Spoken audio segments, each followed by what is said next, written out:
पवित्र पोर्टलद्वारे जळगाव जिल्हा परिषद शाळांमध्ये नवीन शिक्षकांची नियुक्ती प्रक्रिया सुरू आहे। त्याचा एक टप्पा म्हणून 7 मार्च 2024 रोजी शिक्षकांचे समुपदेशन होऊन नियुक्ती झालेली आहे। राहिलेले शिक्षकांना दुसऱ्या टप्प्यात पुढच्या काही दिवसात समुपदेशन होऊन कधीही नियुक्ती आदेश मिळू शकतो। 7 मार्च रोजी आमदार किशोरप्पा पाटील यांनी पाठपुरावा केल्याने तालुक्याला 12 शिक्षक मिळाले होते। ही शिक्षक संख्या शिक्षकांची मागणीच्या तुलनेत अतिशय कमी होती। पाचोरा तालुक्यात जे शिक्षक मिळालेले होते त्या शिक्षकांची नियुक्तीमध्येही अनियमितता निदर्शनास आली। नियमानुसार ज्या शाळांवर 70% शिक्षक होते त्या शाळांना शिक्षक देऊ नये व 70% पेक्षा कमी शिक्षक असलेल्या शाळांनाच नवीन शिक्षक देण्यात यावे असे उल्लेख होते। परंतु ज्या शाळांवर 70% शिक्षक उपलब्ध होते त्या ब्लॉक शाळांचे ब्लॉक खोलून त्या जागी शिक्षक उपलब्ध करण्यात आले व ज्या शाळांवर 40% किंवा त्यापेक्षा कमी शिक्षक असलेल्या शाळांना शिक्षक मिळालेले नाही।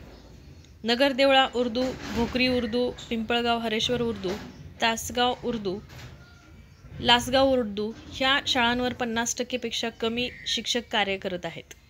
ह्या गावातील पालकांनी काही वर्षापासून वेळोवेळी शिक्षकांची मागणी केलेली आहे, परंतु या शाळांना 7 मार्च रोजी ही निराशा हाती आली।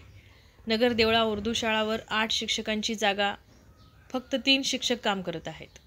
ह्या सर्व गोष्टींचा फटका गोरगरीब पालकांच्या मुलांना सहन करावा लागत आहे। जिल्ह्यात पाचोरा तालुक्यात उर्दू शिक्षकांची संख्या अतिशय कमी आहे।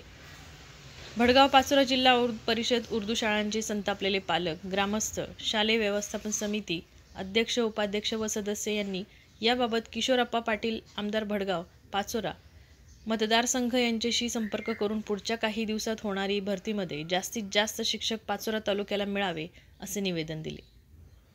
याबाबत आमदार किशोरप्पा पाटील यांनी शिक्षणाधिकारी प्राथमिक जिल्हा परिषद जळगाव यांच्याशी दूरध्वनीद्वारे संपर्क साधून व आपले लेटर पॅडद्वारे अवगत करून तालुक्यात जास्तीत जास्त उर्दू शिक्षकांची मागणी केली। ह्या निवेदनामध्ये नगर देवळा उर्दू शाळा येथे उपशिक्षक नेमणूक, जारगाव उर्दू शाळा येथे पदवीधर पदस्थापना, विविध उर्दू शाळांचे खोली बांधकाम, शाळा दुरुस्ती, विद्यार्थ्यांसाठी शौचालयाची उपलब्धता असे अनेक मागण्या होत्या।